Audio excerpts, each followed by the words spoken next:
Ever since 2011, there has been one primary version of Minecraft, Java Edition.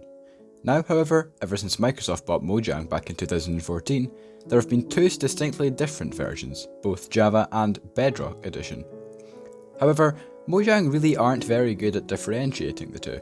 They're both called just Minecraft. So today, I thought I'd take a look at the Java edition of Minecraft and analyse both its positive and negative attributes to help you, the viewer, decide if it's the version of Minecraft you'd like to enjoy playing. Keep in mind, although this video is going to be as unbiased as possible, I am going over positives and negatives.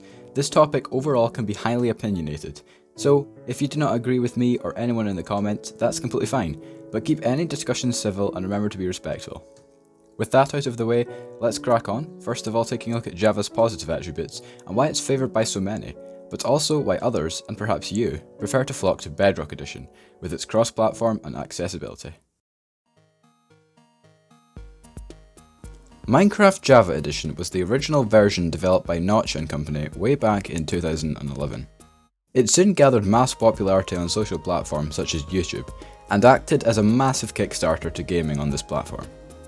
Because of the nostalgic stigma around it, many people claim Java Edition is the definitive superior version, and often hold negative views of Bedrock Edition, seeing it as a more modernly influenced game with its inclusion of microtransactions, therefore lacking the traditional features of Java. While Java lovers do have a lot of features to back up their opinion when they claim it is the definitive version, it being the original and oldest isn't always necessarily a good thing. Java does have its fair share of negatives as well. So, what does Java do well? And where does it fall short? Well, for starters, Java is, surprisingly, coded and programmed in JavaScript. It is somewhat rare for games to be coded in this format nowadays, and it can be slightly unstable at times, but it does allow for far more customization within the game, with the ease of modding and texture pack support.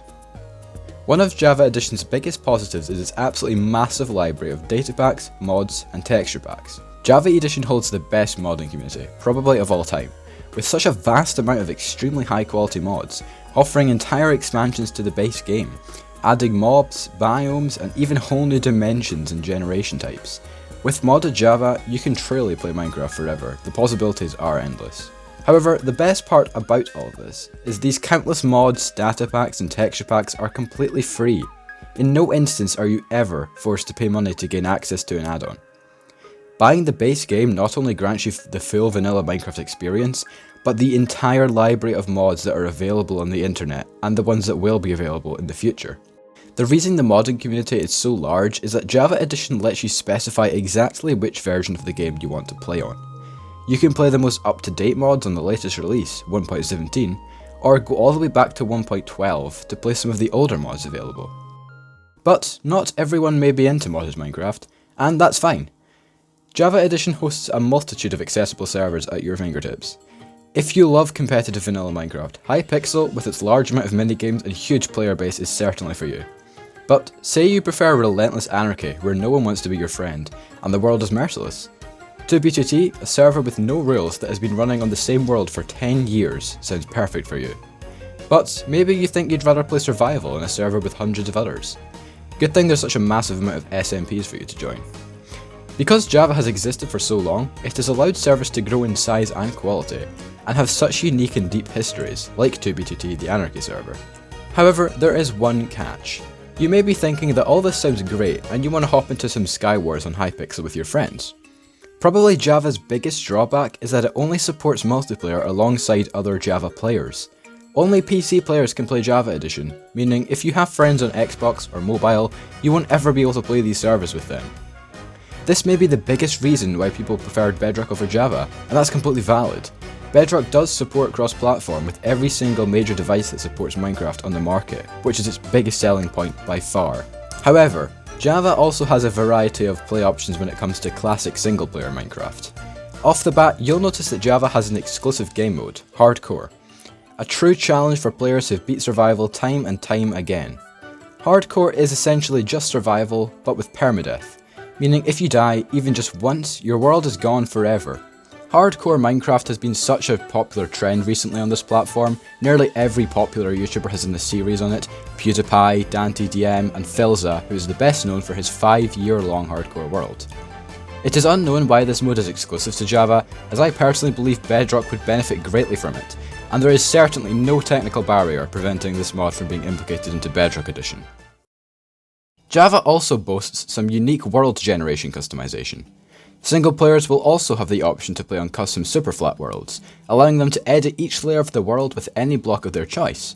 They can extend the depth of their superflat worlds as far down as possible, making it amazing for mega builds. Amplified worlds are also present on Java, which were originally a mistake from Notch when programming world generation, causing enormous peaks, ravines, and mountains to appear all over the world. However, this mistake was turned into a new world generation type, giving survival players an environmental challenge, with the unforgiving terrain and landscape making traversal a far more difficult task. A lot of this lack of customization in Bedrock just comes down to hardware optimization. Since Bedrock has to run on both high-end PCs and mobile phones, resource-intensive features such as amplified worlds would be very difficult to add without the cost of performance on lower-end devices. This is completely understandable, as Mojang after all wants Bedrock to be accessible to as many people as possible. One of the most important things in Minecraft that makes it one of the biggest communities in the entire game is Redstone. Redstone was originally introduced way back in the early days of the game, and was slowly expanded upon in the years to come until it became an engineering marvel, with people creating anything from something as simple as a flush piston door to working computers and stopwatches. However, the way Redstone works in Java is actually, technically speaking, broken. A lot of things shouldn't exist, like quasi-connectivity. I won't bother explaining this too much, but if you search on YouTube you'll find plenty of good explanations of people who are far more qualified in Redstone than me. Essentially, it's where Redstone appliances can transmit signals when not directly interacting with a block, and also the ability for pistons to spit out of their blocks, which makes piston doors a far easier task to build. These two things shouldn't happen, yet since the community has grown to learn Java's Redstone over the past decade, Mojang have never bothered to fix it. On the Bedrock Edition, however, Mojang decided to fix Redstone by reversing all the errors with its traditional counterpart. This meant many legacy console and Java players switching to Bedrock immediately became confused when tinkering with the Redstone on the new version when it launched back in 2017. Quasi-connectivity no longer existed and pistons would never ever split out their blocks. This drastic change in the way Redstone worked meant when legacy console players transferred their old worlds onto Bedrock, they soon found many of their contraptions and farms uttering to a halt and no longer functioning as intended. This turned many players away immediately and left most people in the community wondering why Mojang didn't just stick with the traditional Redstone mechanics everyone knew and had known for so long. If you'd like a good representation of what I mean, one of the most famous Redstone YouTubers in the community, Mumbo Jumbo, made a video on him experimenting with Bedrock's Redstone. This change in Redstone mechanics is also why the majority of larger Redstone YouTubers stick with the Java edition of Minecraft when making their content, as it's what they've been using for years and years. While Java Edition has many other positive attributes that I haven't mentioned, such as truly infinite worlds, experimental snapshots, one-time purchase, and a far more sophisticated command system, this version's age is certainly catching up with it. Because Java Edition is coded in JavaScript, it's not too stable on lower-end PCs or even some mid-systems. Java Edition takes far longer than Bedrock to transfer information to your GPU, meaning the world will render far slower and much choppier. Performance overall isn't all that good at all, with people on mid-end PCs sometimes struggling to reach a stable 60 FPS past 20 chunks of render distance. If you on Java Edition, try hopping onto a new world and setting your render distance to 32 chunks. While you watch your frames rocket through the floor, time how long it takes for all 32 chunks around you to load in. Yeah, it's gonna take a really long time. This sudden plunge in performance when on mid to high render distance is caused because the player's render distance is equal to the game's simulation distance. In simpler terms, when you render 32 chunks, the game is actively loading all 32 chunks around you, meaning it's processing mobs, block updates, and ticks. Because the game is trying to simulate hundreds of blocks at the one time, your PC will force the game to drastically slow down the world render speed, as well as crashing your performance. That's why when you're ever flying with Elytra, it sometimes feels as if you're flying faster than the actual world itself. Bedrock handles this issue far better because of it being coded in C++, which is a far more stable and optimized coding language. It means the game can load worlds incredibly quickly, and players can maintain performance at very high render distances. Some PCs let you crank the slider all the way up to 80 chunks of distance, and you'll maintain at least 30 FPS, even on lower end devices. Rendering 80 chunks on Java Edition would probably set most PCs on fire however, so I really do not recommend you ever trying to do that. Because Java Edition runs on outdated code and slow servers, playing online isn't always the most stable experience either, at all. Players on servers like Hypixel and 2b2t will often experience frustratingly low TPS, which stands for ticks per second, and an excess of lag, which is especially annoying when playing competitively. A server like 2b2t on average has a TPS of around 10 to 15. This is far below what it should be at 20 TPS, and results in severe rubber banding, ghost blocks, and plenty of input lag.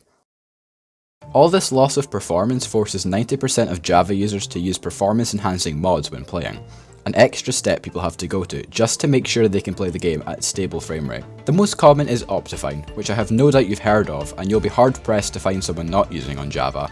It's no lie that clients like Optifine do drastically improve performance and your overall experience, but it's an extra step players have to go to, when Bedrock users can play comfortably at 60 FPS on some mobile phones, not ever having to go into the bother of installing performance enhancing mods. Java Edition also doesn't support cross-platform of any kind at all, meaning you can only play with your friends if they too own a gaming PC. Not everyone can afford expensive hardware, so this really limits who you can play with, which is really unfortunate considering Minecraft is 10 times more enjoyable with friends. Lack of multiplayer support and low performance across the board on any device are the two primary reasons why people turn their backs on Java Edition. Java has so many positive aspects, but these two issues are big ones and are likely here forever, impossible to fix. So, with all my points out of the way, positive and negative, is Java Edition for you? I'll let you decide that one. Do you prefer a more traditional Minecraft experience? Have you played the game for years and consider yourself more than a casual player, eager to go further than vanilla Minecraft, engaging with mods, add-ons and servers? Perhaps you prefer a bigger community, filled with all the most known content creators, or maybe you want to dive into the deep end and get invested with learning Redstone engineering alongside some of the best in the world, like Mumbo Jumbo. If so, then yes, Java Edition is certainly for you. But if you cannot afford expensive hardware like a lot of people can't, and the low performance, terrible server lag, and lack of multiplayer support across multiple platforms turns you away, then no, Java Edition is not suited for you. I would say in general, Java is aimed towards more experienced players who want to delve into modding and content creation. Casual players will most likely see more interest in Bedrock Edition, but this isn't true for all. Some casuals vastly prefer Java and more experienced vastly prefer Bedrock, and that's totally fine. I'm just giving you a general overview of this version of the game, outlining its most significant aspects and features, positive and negative, which will hopefully help you in deciding if you'd like to play Java Edition. Anyways, that about does it for today's video. A little bit different than usual, but if you did enjoy, consider liking the video and also subscribing, since only a very small percentage of viewers are actually subscribed. Thanks again for watching, and I'll see you all later.